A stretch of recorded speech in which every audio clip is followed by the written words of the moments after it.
Welcome to our 1000 PS Race Lab. Today we've got 10 tips that'll help you ride like a pro. Which ones exactly? You're about to find out. Stay tuned.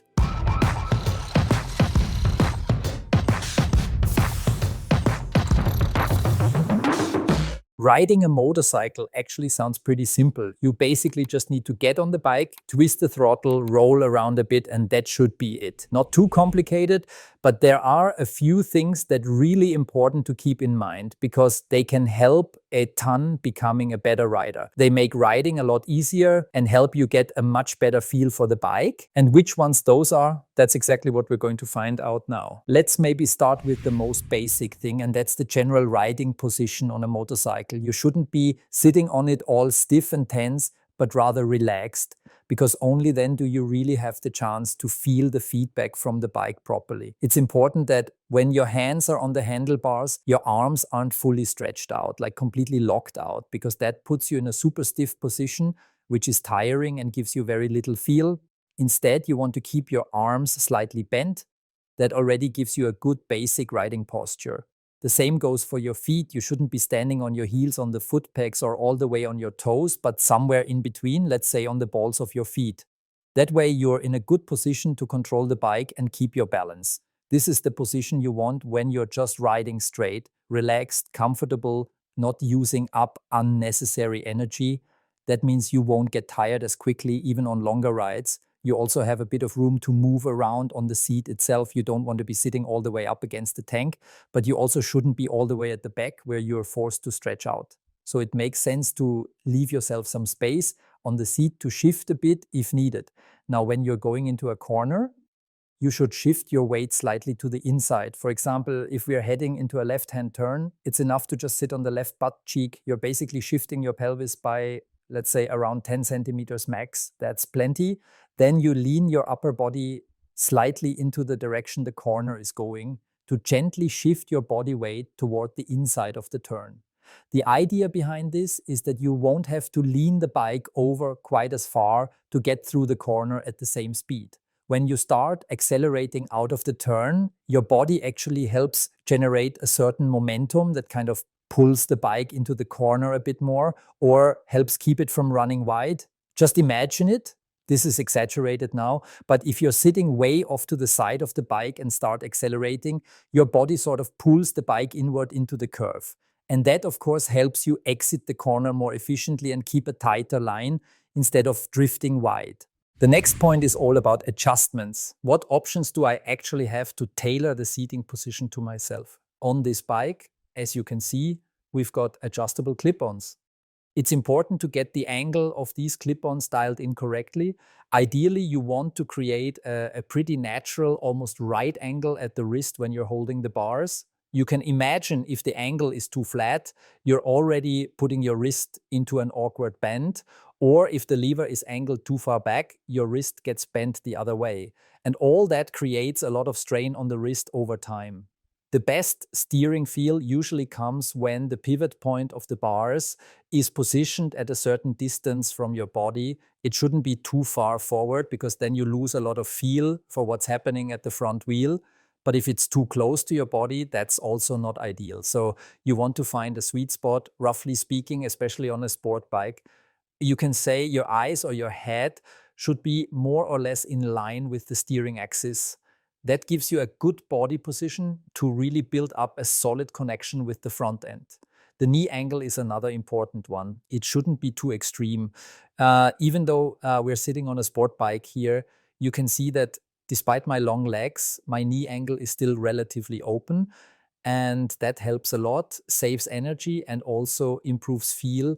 You can imagine if your knees are all cramped up and bent, you've got barely any freedom of movement. Every little motion on the bike becomes super tiring because it takes so much effort. With adjustable rear sets, if your bike has them, you've got a good opportunity to fine-tune this. I know not every bike has adjustable foot pegs, but for the ones that do, it's worth thinking about it and making sure you're not placing the pegs too high, because that just increases the effort required for everything. Another part of this whole setup topic is the position of your levers, and nearly every bike lets you adjust those. Sit on the bike, check both brake and clutch levers, stretch your arms out, fingers straight, and the levers should sit in a way that they fall naturally in line with your fingers. That way you can reach them easily. On many bikes, you can also adjust the distance of the levers from the bars with a little dial or screw.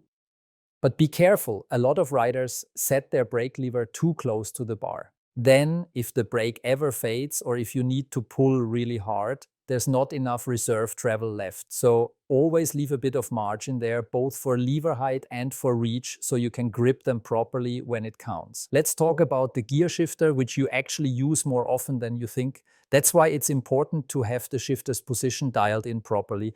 You want to be able to reach it easily from both above and below. I hope you can see this clearly. I'm demonstrating here. I don't have a ton of room with my foot as it is. If the shift lever is already positioned too high from the start, it becomes nearly impossible to push it all the way up for an upshift, and then you'll start having issues shifting cleanly. Same goes for downshifts. If the lever is too high, you almost have to lift your foot off the peg just to get on top of it to shift down again. So the key is to find a neutral lever position where you can comfortably reach it from both directions without needing a ton of force or movement. Also important, the distance between the shift lever and the foot peg. Ideally, like we have it here, it should sit just where your toes begin. That way, you've got the leverage to switch between upshifting and downshifting quickly and comfortably. And of course, the same applies to the rear brake lever. You want that to be positioned just as sensibly. Head positioning is more or less pretty straightforward when riding in a straight line. You just try to keep your head relatively upright, especially on sportier riding positions like we've got here. On more neutral seating positions, like on a naked bike, head position is more or less naturally defined by how you sit. But what you really want to pay attention to is what happens when you start leaning into corners. That's when head and eye positioning becomes much more important. Here's the key. Try to always keep your head and especially your eyes level. The human body is wired for horizontal perception. We're used to seeing the world on a flat, level plane. Now, if you lean the bike into a corner and you also tilt your head along with it, keeping the same position as when riding straight, then your eyes are suddenly looking at a tilted horizon. You're seeing the world at an angle. And here's a great way to test this for yourself. Try doing something that takes a bit of coordination, maybe tossing a ball into a bucket or pouring a drink, while holding your head at a 45-degree angle. It becomes surprisingly difficult. Estimating distances or movement just becomes a lot harder when your head is tilted and your eyes are off angle. That's exactly why it's so important to be aware of your head position when cornering. You'll see it clearly with professional racers. Even when they're in extreme lean angles, they still keep their heads upright and eyes level with the horizon. Most riders actually do this instinctively, but it's still a good idea to consciously check in with yourself and even try doing it wrong on purpose once just to feel the difference. It really highlights how much a stable upright head position helps with orientation, balance, and overall control on the bike. You've probably heard the saying before, you go exactly where you look, and there's a lot of truth to that. So the question is, where should you actually be looking while riding? Well, a big factor here is speed. The faster you're going, the further ahead you need to look. One of the most common mistakes riders make, especially in tricky or dangerous situations, is focusing their vision directly on the thing they want to avoid. As maybe there's a rock on the road or an oil patch or some other obstacle you're trying to steer around. But the problem is, if you fixate on that thing, chances are you'll go right into it. It's just how we're wired.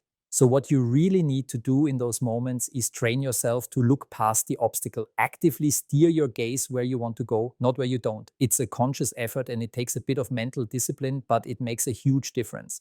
Another thing, when you're riding in a group or small convoy, don't get too fixated on the rider in front of you. Yes, of course, you need to be aware if they're braking or changing pace. But in terms of where you're looking, your focus should go past them, not just on them. Why? Because when you look further ahead, you get a better sense of what's coming up. You can see what the rider in front might be reacting to before they even make a move. That gives you extra time to adjust and stay in control. And another thing happens in group rides. When the person in front of you makes a mistake, say they take a bad line or brake too hard, the rider behind almost always copies the mistake. Why? Because their eyes were glued to the rider in front.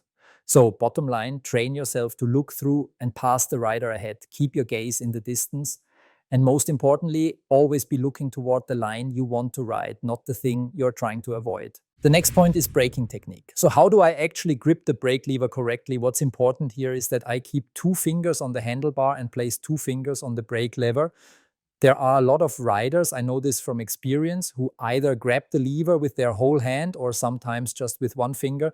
But with modern bikes, the brake systems have gotten so capable that 2 fingers are more than enough to build up the kind of braking force you need to get proper deceleration. And there's an added benefit too. When I leave 2 fingers on the handlebar and 2 fingers on the lever, I've got full control of the bike. And at the same time, if there's ever a bit of turbulence or shaking coming through the bars, I still have physical contact and can react accordingly. Now, if I have all my fingers on the brake lever or on the clutch for that matter, then I basically lose grip on that side of the handlebar. And if the bars start shaking, which I'll admit is pretty rare on public roads, but something that happens much more often on the racetrack, then I can't really hold the bike properly in that direction anymore. So it's safe to say that one of the best ways to handle this kind of thing is to go with 2 fingers on the bar and 2 fingers on the lever. That gives you the best of both worlds. Now, how do I actually approach a braking maneuver? A lot of you probably already have ABS on your bikes. That definitely makes things easier because as a rider, you don't really have to worry about locking up the wheels, which means with an ABS system, you can just grab the brake hard if you really need to stop quickly, and the system will take care of it for you. But not all of you might have that luxury. Some of you might still be riding bikes without ABS. And here it's really important that you don't just grab the brake explosively, because the bike first needs a moment to shift its weight onto the front wheel in order to build up grip. So as the motorcycle starts to settle onto the front, that's the same speed at which you can also start building up brake pressure. And then what we're trying to do is get right to the limit, slowing the bike down through the front wheel without overshooting that grip limit. But you shouldn't completely ignore the rear brake either, because the rear brake actually adds stability to the bike. You can imagine it like this: when I hold the bike back a bit from the rear, it stabilizes things much better than if I'm just braking from the front alone.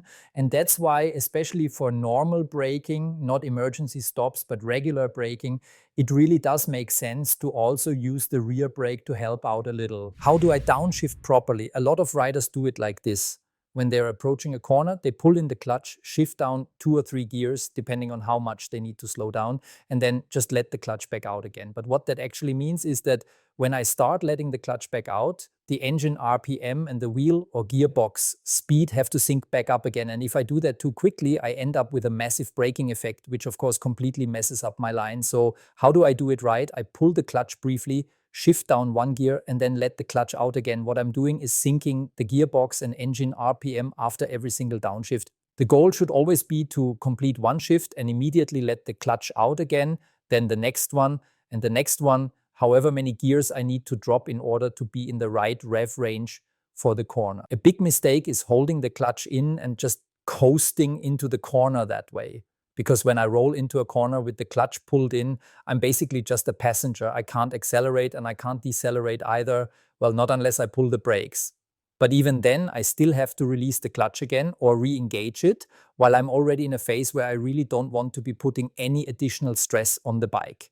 That's why it's super important, always finish your downshifts before you enter the corner. Let's move on to the next tip, and this one's also about shifting just in the other direction, meaning during acceleration. When it comes to quick shifters, we all know that we can stay on the throttle, operate the shift lever, and the electronics will momentarily cut the throttle for us, basically creating a load-free moment in the gearbox so we can engage the next gear. And after a short time, the engine, or rather the electronics, restores the power again and acceleration continues.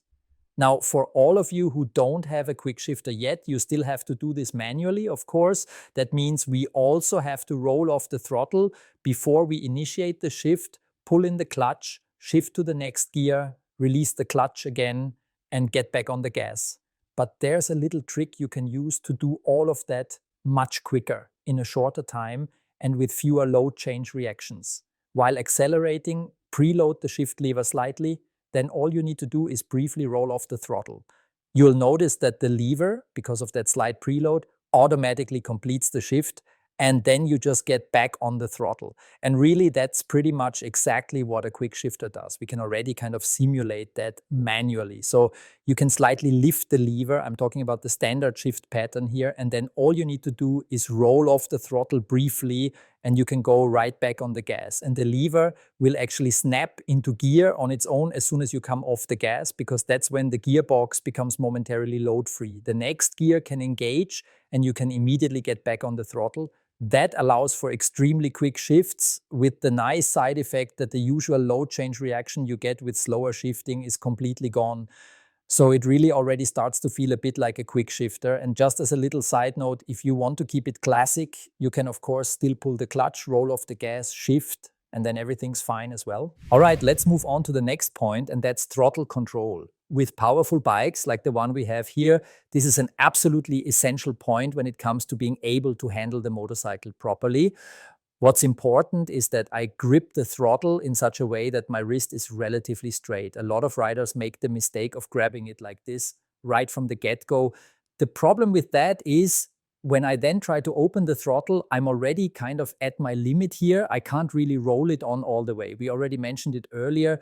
The idea is to rest your hand on the throttle in a relaxed way with a straight line through your forearm and wrist, because that way I still have a lot of rotation available to me, and I can fully open the throttle if I need to. So yeah, super important, grip the throttle the right way. Then you won't even need a quick turn throttle, because those are usually designed so you can fully close and fully open the throttle without needing to reposition your hand. But that only works if you hold the grip properly in the first place. How do I actually roll on the throttle in general? That's another important point, especially with powerful motorcycles that produce a lot of torque. It's super important to manage the load transition smoothly. By load transition, I mean that switch between deceleration, like when you're on engine braking, and then applying power again. That moment where you transition from one to the other, that's what we call the load change. And that should be as smooth as possible.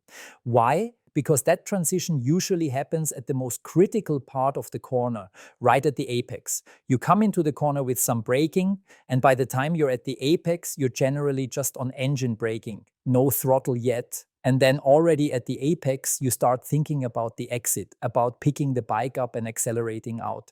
And that's when you want to start rolling on the throttle. Nowadays, there are different ride modes that can really help with that. They assist the rider in rolling on the throttle gently. You can adjust the throttle characteristics with ride-by-wire systems, fine-tune those settings, and customize them to your personal preferences. It definitely helps to try out different modes and see which one works best for you. How quickly you can open the throttle really depends on the throttle response of the bike and the overall power output.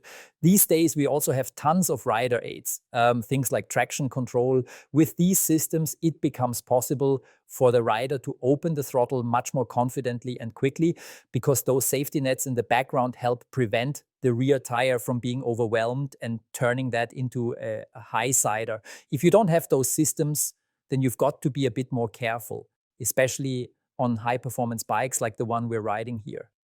In that case, what you want to do is what's called progressive throttle application. Sounds a bit mysterious, but what's behind it is actually simple. The more you pick the bike up out of lean, the more throttle you can give it. That transition needs to be smooth and connected. It's obvious, really, you can't just go full throttle while leaned over as far as possible. Well, you can, but usually only once. So you want to start that throttle transition at full lean very gently, just enough to get the bike under tension again. That initial bit of drive helps you steer the bike too. If you want to go wider, give it a bit more throttle. If you want to tighten up the turn again, roll off slightly. You've got a whole extra way of steering the bike with the throttle. And once you start to see the corner exit, that's when you begin to open the throttle slightly. And at the same time, you start picking the bike up. That transition, that's something that comes with a bit of practice. Here's a small drill you can try on your own to feel how much control the throttle gives you over the bike's line. I like to use this one in riding technique trainings, and it's really eye-opening. Find a big open space, like a parking lot, and ride in a tight circle, full steering lock. Now don't touch the handlebar anymore, just leave it at full lock. Your only control at that point is the throttle. From there, just use the throttle to keep your balance. No handlebar input at all since it's at full lock. It forces you to balance the bike purely with the throttle. And it's a really great exercise to help you feel just how much influence the engine, the acceleration, or even the engine braking has on the bike's behavior. Give it a try. And if you manage to hold that radius using only the throttle, that's a really good sign. It shows you've already got a strong handle on throttle control. The next point is a really important one, and that's line choice. On the racetrack, we can use the entire width of the tarmac, and that becomes even more important than on the street. Out on the road, we usually only have a single lane available to us, and we have to know how to use that effectively, but also carefully. On public roads, we're sharing space with other traffic. There's oncoming vehicles, for example. So we need to plan our line in a way that makes sure we don't run off into the ditch. That's pretty obvious, but also that we don't drift too far into the middle of the road. When we're leaned over in a curve, the space we actually need is much wider than when we're riding upright. So how do we approach corners in general? Very simply put, you always enter a curve from the outside, aim for the apex on the inside, and then use the full available width of the road on the way out to accelerate. The goal is to create the widest possible arc or the largest possible radius through the turn. On the street, we can use the same basic principle, but we have to apply it within our own lane. And even then, it's smart to leave a bit of buffer space, especially on the inside near oncoming traffic. Because other road users might make mistakes too, and when things get tight, it can get really dangerous.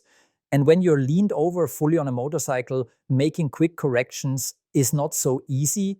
That kind of maneuver takes a lot of experience. So it's better to leave yourself a bit of room, some margin for error. In general though, even on the street, you can take the corner by starting on the outside of your lane, aiming toward the center line at the apex. Just remember, never cross that center line and ideally keep a minimum distance to it, especially with the part of you that sticks furthest into the curve. And that's usually your body when you're shifting your weight off the bike. You want to keep at least half a meter away from the center line to avoid any dangerous situations or potential collisions. After the apex, you can gradually move back to the outside of the lane as you accelerate out of the turn. And that wide arc you're creating allows you to either take the turn at the same speed with less lean or take it faster with the same lean angle. Now, all of this technique should be used primarily to build in more safety margins. That's especially important on public roads. You never know what kind of surface is waiting for you behind a bend. You often can't see all the way through a corner, and unexpected things can happen at any time. That's why it's crucial to use these riding techniques to increase your safety, not to push the limit. Also, as we mentioned earlier, vision technique is absolutely critical to finding the right line. Try it sometime. Deliberately focus your gaze too close to the front wheel or the immediate area in front of the bike. You'll notice how hard it becomes to ride a consistent line through a series of bends or a long sweeping corner. So yeah, vision and line choice go hand in hand and both massively influence each other. It all sounds pretty simple and logical, but in practice, it's not as easy as it might seem. That's why practice makes perfect. I hope these tips were helpful for you. If you liked it, I'd really appreciate a thumbs up, and I'm already looking forward to the next Race Lab episode here on the channel. Stay tuned and take care. Bye.